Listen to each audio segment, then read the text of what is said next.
The whispered legends surrounding the Covington estate claimed she was a monster, a girl so grotesquely scarred she was forced to hide behind a heavy black veil. But history lied. When the immortal lord of the manor finally lifted that lace, the truth he uncovered changed our world forever. If you dig deep enough into the private archives of the Oxfordshire County Council, past the mundane property disputes and tax records of the year 2018, you will find a heavily redacted medical file belonging to a girl named Penelope Winslow. To the locals of the sleepy, affluent village of Chipping Norton, Penelope was a ghost story. To the elite circles of London's high society, she was a closely guarded, shameful secret. They called her the Gargoyle of Oxfordshire. Penelope was orphaned in the winter of 2004, when a suspicious fire ravaged her family's summer home in the south of France. Her parents, Thomas and Mary Winslow, perished in the blaze. Penelope, then only 6 years old, supposedly survived but was left with catastrophic facial disfigurements. At least that was the official narrative, signed off by Dr. Henry Arris, the private physician on the payroll of Penelope's aunt, Caroline Winslow. Caroline took the traumatized child in, but not out of the goodness of her heart. Thomas had left behind an inheritance worth tens of millions, wrapped in a trust that Caroline could only control if she remained Penelope's legal guardian. And so, Penelope was hidden away in the drafty, oppressive attic of the Winslow Manor. For 14 years, Penelope's life was an endless cycle of psychological torment. Aunt Caroline and her biological daughter Charlotte were ruthless.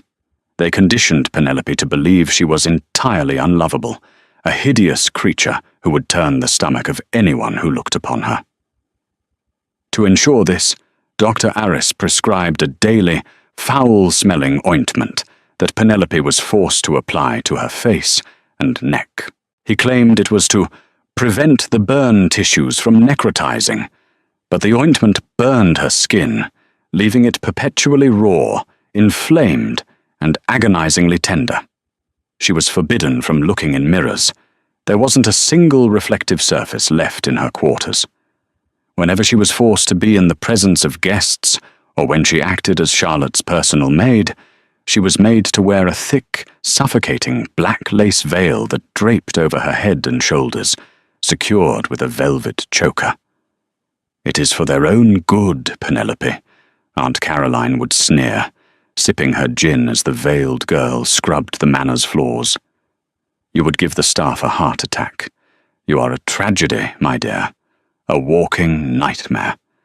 Be grateful we allow you to exist in civilized society." As Charlotte grew into a stunning, albeit incredibly vain young socialite, Penelope shrank into the shadows. But despite the cruelty, Penelope possessed a sharp mind and a resilient spirit. 3 weeks before her 21st birthday, a turning point occurred. A newly hired scullery maid, a kind-hearted Spanish girl named Maria, accidentally spilled a bucket of soapy water on the floor where Penelope's medicine was kept. The glass jar shattered. Terrified of her aunt's wrath, Penelope swept up the mess and decided to go without the ointment for a few days, until she could confess. But a strange thing happened. Without the daily application of Dr. Arris's chemical cocktail, the agonizing burning stopped. The inflammation subsided. The skin on her face, which had felt tight and ruined for over a decade, began to feel soft, cool, and supple. She still didn't dare remove her veil, conditioned by years of abuse, but a seed of doubt had been planted in her mind. Meanwhile, a storm was brewing in the hidden echelons of European high society. Just 3 miles away from the Winslow Manor sat Covington Keep, an ancient, sprawling Gothic estate owned by the reclusive billionaire Alexander Covington. To the public, Alexander was a venture capitalist with a penchant for extreme privacy. But the old money families, the politicians, the aristocrats, the royals, knew the terrifying truth. Alexander Covington was not a man. He was the sovereign of a shadow society that had ruled from the dark since the Tudor period. He was a vampire. Every half-century, a rare celestial event known to the underground as the blood-moon alignment took place. During this time, the Covington estate opened its heavy iron gates to the wealthiest and most powerful mortal families for a grand gala. It was a morbid, glittering auction. The families would parade their most beautiful daughters before Alexander and his immortal court. If a daughter was chosen as a consort or a blood bride, her family would be granted centuries of unimaginable wealth, political immunity, and power. Charlotte Winslow had been groomed for this exact night her entire life. Aunt Caroline had spent millions on Charlotte's wardrobe, etiquette coaches, and cosmetic enhancements, determined to secure the Winslow family's absolute supremacy by marrying her daughter off to the Vampire King. When the blood-red invitation, sealed with black wax, finally arrived at Winslow Manor, the house descended into a frenzy. Charlotte demanded absolute perfection. She had commissioned a silk, crimson gown from Paris, so heavy with jewels that she needed someone to carry the train. "You're taking the creature with us," Caroline ordered her daughter, gesturing disdainfully toward Penelope, who stood silently in the corner, her face obscured by the heavy black veil. "Mother, absolutely not. She'll embarrass me," Charlotte whined. "Nonsense," Caroline replied with a wicked smile. "Contrast, my darling. When Alexander sees you next to that grotesque, veiled monstrosity, your beauty will shine 100 times brighter. She will stand in the shadows, hold your train, and fetch your drinks. Let the immortal Lord see the standard of perfection you offer, contrasted with the absolute dregs of humanity." Penelope's hands trembled beneath her apron. She had heard the whispers of what happened at Covington Keep. People went in, and sometimes they never came out. But she had no choice. She was trapped in the Vale, trapped in the manor, and now trapped in a dangerous game of immortals. The night of October 24th was bitterly cold. A dense, unnatural fog rolled off the Oxfordshire hills, swallowing the tires of the Winslow family's Bentley as it crawled up the winding, torchlit driveway of Covington Keep. Penelope sat rigidly in the back, squeezed beside Charlotte's voluminous crimson skirts. Penelope herself was dressed in a drab, ill-fitting charcoal servant's dress, her thick black veil securely pinned to her hair. Her heart hammered against her ribs. For the past 3 weeks, she had secretly stopped using Dr. Aris's ointment entirely, substituting it with a plain aloe vera lotion Maria had sneaked into her room. Beneath the veil, her face felt entirely different, smooth and painless, but she still believed she was a monster.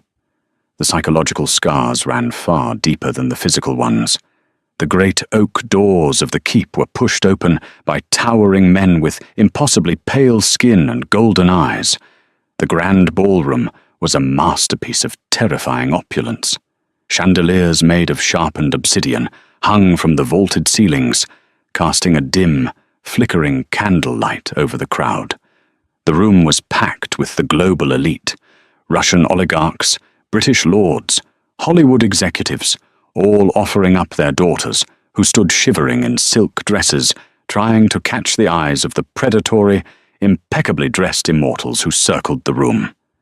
Penelope stayed glued to the marble wall, clutching the edges of Charlotte's heavy train. The air in the room was suffocating, thick with the scent of expensive perfume, old money, and an underlying metallic tang of blood. Charlotte was in her element. She strutted through the crowd, laughing loudly, flashing her diamonds, and aggressively positioning herself near the grand staircase where the Vampire King was expected to make his entrance. Penelope kept her head down, trying to be invisible. But invisibility is a luxury the cruel rarely allow. A group of high society heiresses, led by the viciously wealthy Victoria Sterling, noticed Penelope lurking behind Charlotte. "Good God, Charlotte," Victoria sneered, sipping a dark red liquid from a crystal flute. "What is that thing following you? Did you bring a beekeeper to the gala?" The surrounding aristocrats chuckled. Charlotte flipped her blonde hair, a practiced look of mock sympathy crossing her features. "Oh, don't be cruel, Victoria. It's my cousin, Penelope. She was horribly disfigured in a fire. Mother and I took pity on her. We let her out of the house occasionally to feel normal, though obviously she must keep her hideousness covered so as not to cause a panic." "How charitable of you," an Italian count murmured, looking at Penelope with blatant disgust. "Though one wonders why you'd bring a gargoyle to a beauty pageant." Tears pricked Penelope's eyes beneath the dark lace. She squeezed her eyes shut, wishing the marble floor would swallow her whole. In a sudden, mean-spirited impulse to show off for the crowd, Charlotte turned and sharply yanked her train out of Penelope's hands. "Stand back, Penelope! You're stepping on the silk! You clumsy, useless freak!" Charlotte hissed, shoving Penelope hard in the chest. Caught off guard, Penelope stumbled backward. Her heel caught on the edge of a heavy Persian rug, and she crashed hard to the floor, knocking over a towering silver tray of champagne glasses. The deafening crash echoed through the cavernous ballroom.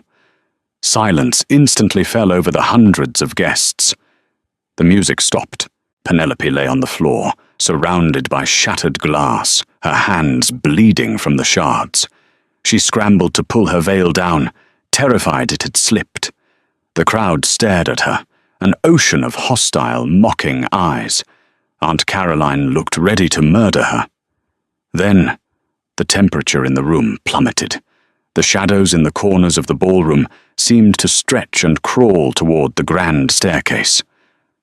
"The king," someone whispered in breathless terror. At the top of the sweeping obsidian staircase stood Alexander Covington. He was breathtakingly lethal. Standing well over 6 feet tall, he wore a tailored, midnight blue suit that seemed to absorb the light. His hair was dark and swept back, and his eyes, a striking glowing amber, swept over the silent crowd. The sheer force of his aura forced several human billionaires to involuntarily drop to their knees. He began to descend the stairs. His movements were fluid, totally silent, like a panther stalking through a jungle. Charlotte immediately puffed out her chest, stepping forward to intercept him, arranging her face into a sultry, inviting smile. "My Lord Covington," Charlotte purred, dropping into a deep curtsy. "I am Charlotte Winslow. It is an absolute honor to—" Alexander didn't even look at her. He walked right past her, his gaze locked entirely on the shattered glass and the trembling girl in the black veil trying to push herself off the floor. Charlotte's face flushed crimson with humiliation. The crowd held its breath. Had the servant girl's clumsy display offended the immortal lord? Was he going to kill her right there on the marble floor? Alexander stopped inches from Penelope. He looked down at her bleeding hands, and then, slowly, his amber eyes locked onto the black lace, obscuring her face. He didn't smell fear. He didn't smell a grotesque chemical burn. He smelled something that made his dead heart seize in his chest. A scent of rain, white lilac, and ancient, pure magic. A scent he hadn't experienced in over 500 years. "Get up!" Alexander's voice was a low, resonant rumble that vibrated through the floorboards. Penelope was paralyzed with terror. She couldn't move. Suddenly, Alexander knelt down into the shattered glass, completely unbothered by the shards digging into his expensive trousers. He reached out with a hand adorned in heavy silver rings and gently grasped her chin. His touch was freezing cold, yet it sent an electric shock straight through Penelope's veins. "My lord, forgive her!" Aunt Caroline suddenly shrieked, pushing her way to the front of the crowd, terrified the Covington wrath would fall on the Winslow family. "She is a deformed imbecile. A monster! Please allow my guards to throw the creature out so you may look upon my beautiful Charlotte." Alexander did not break his gaze from the veil. He simply raised one finger in Caroline's direction. The air pressure in the room violently shifted, and Caroline was suddenly slammed backward against a stone pillar by an invisible force, gasping for breath.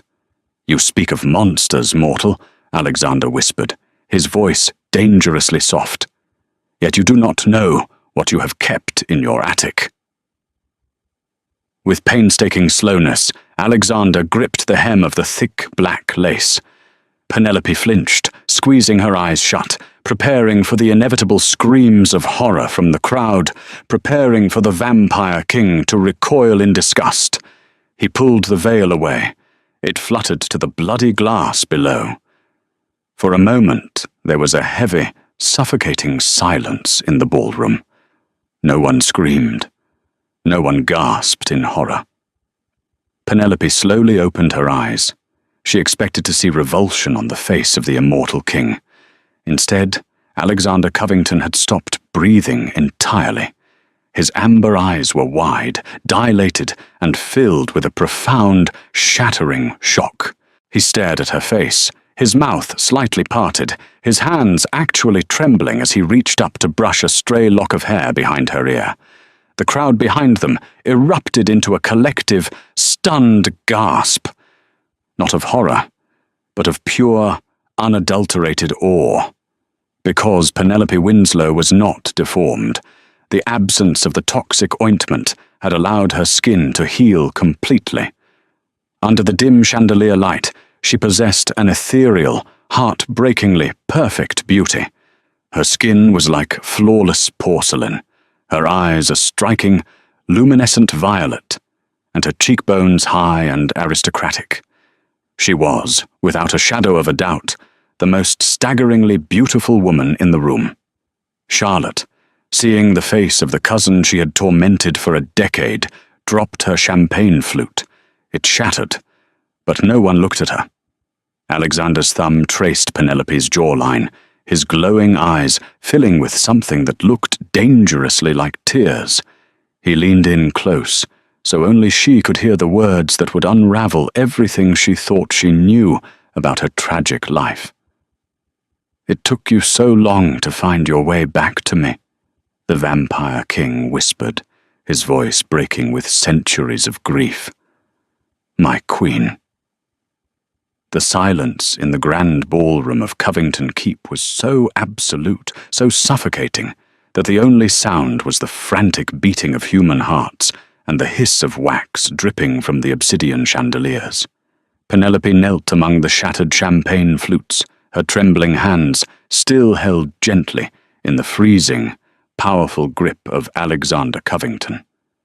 She stared up into his glowing amber eyes, her mind completely short-circuiting. "My queen." The words echoed in the cavernous space, impossible and terrifying. Penelope instinctively reached a bleeding hand up to her own face.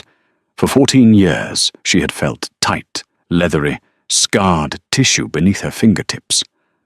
Tonight, she felt only the soft, smooth curve of her own cheek. She looked down at the puddle of spilled champagne on the marble floor. In the distorted, liquid reflection, a stranger stared back at her. A woman with striking violet eyes and aristocratic features. A woman who was undeniably, breathtakingly beautiful. "It's a trick!" Aunt Caroline's shrill, panicked voice shattered the quiet. She was still pinned against the stone pillar by Alexander's invisible force, her face purple with exertion. "She is a deformed witch, a monstrosity. She has cast a glamour over your eyes, my lord. Put the veil back on the creature." Alexander slowly rose to his full, towering height, bringing Penelope up with him. He positioned her safely behind his broad shoulders, shielding her from the predatory stares of the immortal court. When he turned to look at Caroline Winslow, the air in the room grew so cold that frost began to form on the edges of the crystal glasses. "A glamour," Alexander repeated, his voice a lethal, vibrating purr. Is that what you paid Dr. Henry Arris to tell you?" At the mention of the doctor's name, a balding man in a tuxedo near the back doors suddenly turned and sprinted for the exit. He didn't make it 3 steps. 2 of Alexander's golden-eyed guards materialized out of the shadows, grabbing Dr. Arris by the collar and dragging him unceremoniously to the center of the ballroom, throwing him onto the glass-strewn floor at the king's feet. "You mortals are so delightfully arrogant," Alexander sneered, looking down at the trembling doctor.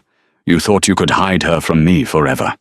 You thought your pathetic chemical concoctions could suppress the bloodline of the first immortal sovereign." He turned his gaze back to the horrified aristocrats, his voice booming with absolute authority. "For over a decade, this family has kept my reincarnated bride locked in a drafty attic. The fire in 2004 that killed Thomas and Mary Winslow was no accident.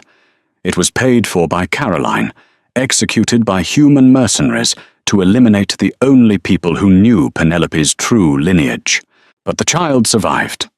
And so, to steal her vast inheritance and keep her hidden from my sight, Caroline employed this disgraced alchemist." Alexander pointed a sharp, silver-ringed finger at Dr. Arris. The ointment he prescribed was never meant to heal burns. It was a highly toxic, dark magic suppression compound. It was designed to temporarily blister the skin, to mask her ethereal scent, and to suppress the awakening of her immortal memories. As long as she applied it daily, she appeared deformed. The moment she stopped. Alexander turned back to Penelope, his expression softening instantly as he looked at her flawless face. The illusion melted away, revealing the perfection that has belonged to me since the Tudor courts of 1512. Charlotte Winslow looked like she was going to be physically sick. Her expensive crimson dress suddenly looked tacky and pathetic next to Penelope's tragic, understated beauty. "No," Charlotte stammered, backing away, tears of furious jealousy ruining her expensive makeup. "No, she was my maid. She scrubbed my floors. She is nothing." "She is everything," Alexander corrected, stepping closer to Penelope. He gently rested his cold fingers against her temples. "You have suffered in the dark for so long, my love. Let me give you back the light. Let me give you back your mind." As his fingers pressed into her skin, a rush of blinding, agonizing heat surged through Penelope's veins. She gasped, arching her back as a dam broke inside her consciousness. Memories that did not belong to the abused orphan of Oxfordshire flooded her brain. She saw herself in gowns of velvet and spun gold, walking the halls of a much older Covington keep. She saw herself riding a black stallion through a misty forest, laughing as a dark-haired, amber-eyed lord chased her through the pines. She remembered the taste of copper, the thrill of the night, and the devastating, crushing grief of being assassinated by a rival coven in the winter of 1514. She remembered dying in Alexander's arms, promising she would find her way back to him in another life, no matter how many centuries it took. Penelope opened her eyes. The violet irises now glowed with a faint, dangerous luminescence. The timid, trembling girl who had walked into the ballroom was dead. In her place stood the ancient, sovereign queen of the immortal world. She looked past Alexander, her gaze locking onto her Aunt Caroline and her cousin Charlotte. The terror in their eyes was exquisite. "Aunt Caroline," Penelope spoke, and her voice was no longer a quiet, broken whisper. It resonated with power, echoing off the stone walls. "I believe you have some of my property." The ensuing judgment was swift, brutal, and flawlessly executed, as only a vampire court could manage. The Covington Estate's private legal team, a ruthless firm of immortal lawyers operating out of London's financial district, was summoned immediately. By midnight, while the gala's guests watched in stunned, terrified silence, the entire Winslow fortune was legally dismantled. Alexander did not simply kill Caroline and Charlotte. To a vampire, death was a mercy, a quick release from consequence. Alexander preferred poetic, agonizing justice. Alaric Pendleton, the corrupt estate lawyer who had helped Caroline steal Penelope's inheritance in 2004, was dragged from his bed in London and brought to the keep. Under the threat of having his blood drained slowly over a week, Pendleton signed the confessions, authorized the transfer of the stolen millions back into Penelope's name, and surrendered the deeds to the Winslow Manor. You stripped her of her dignity, her beauty, and her freedom, Penelope said coldly, sitting beside Alexander on a magnificent throne of carved obsidian that had been brought into the ballroom. She was no longer wearing the scratchy charcoal servant's dress. Alexander's attendants had draped her in a sweeping gown of midnight silk. You convinced me I was a monster. You made me fear my own reflection. Caroline wept, begging on her knees, her expensive jewelry clinking against the cold floor. Penelope, please, we are blood. I took you in. You took me hostage, Penelope corrected sharply. She leaned forward, her glowing violet eyes pinning her aunt to the spot.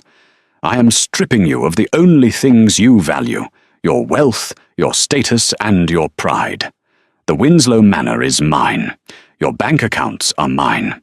The clothes on your back belong to me. Alexander raised a hand, signaling his guards. Take them to the kitchens. They are to be given the lowest quarters in the sub-basement of the keep. They will scrub the stone floors. They will wash the iron pots, and they will do it for the remainder of their miserable mortal lives. Charlotte let out a blood-curdling scream as two towering vampires grabbed her by the arms. No, you can't do this to me. I am a socialite. I am meant to be a queen. You are a scullery maid, Alexander corrected, with a cruel smirk. And to ensure you focus on your work, I am having all mirrors removed from your quarters. You will never look upon your own face again. You will only have the memory of what you once were, slowly fading away in the dark. The screams of Caroline and Charlotte echoed down the grand hallways as they were dragged into the depths of Covington Keep, a fitting end for the women who had subjected Penelope to the exact same psychological torture. As for Dr. Henry Arris, his fate was much quieter, but infinitely worse. He was handed over to the Covington alchemists, eager to test their own flesh-burning, experimental potions on a willing human subject. He was never seen in the mortal world again. The cover-up in the human world was a masterpiece of bureaucratic manipulation. If you were to search the Oxfordshire County Council records for November 2018, you would find a neatly filed death certificate for Penelope Winslow, claiming she tragically succumbed to complications from her childhood injuries. Aunt Caroline and Charlotte Winslow officially relocated to a private retreat in Switzerland, supposedly suffering from intense grief, abandoning their high society lives entirely. The estate of Winslow Manor was quietly absorbed by a shell corporation owned by Covington Enterprises. The public moved on, the socialites found new dramas to gossip about, and the gargoyle of Oxfordshire faded into a dark, whispered local myth. But behind the heavy iron gates of Covington Keep, a new era had dawned. Penelope stood on the grand stone balcony of the master suite, the cold November wind whipping her dark hair around her shoulders. She looked out over the sprawling, misty hills of the English countryside, finally free from the heavy black veil, free from the agonizing burns, and free from the chains of a fabricated, tragic life.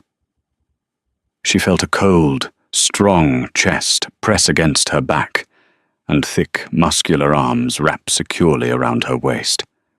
Alexander rested his chin on her shoulder, breathing in the scent of white lilac and ancient magic that had finally returned to him. "The court is waiting for your first decree, my queen," Alexander murmured, pressing a soft, freezing kiss to the sensitive skin of her neck. Penelope smiled, a genuine, powerful expression that lit up the night. She turned her head, capturing the Vampire King's lips in a kiss that promised centuries of unbreakable reign. The monster of the attic was dead. The Queen had finally come home. If you ever find yourself driving through the misty hills of Oxfordshire and see the iron gates of Covington Keep, remember the girl in the black veil. True beauty and power can never stay hidden in the dark forever. If this story of brutal revenge and immortal romance captivated you, smash that like button, share it with a fellow drama lover, and subscribe to the channel for more unbelievable true-life mysteries.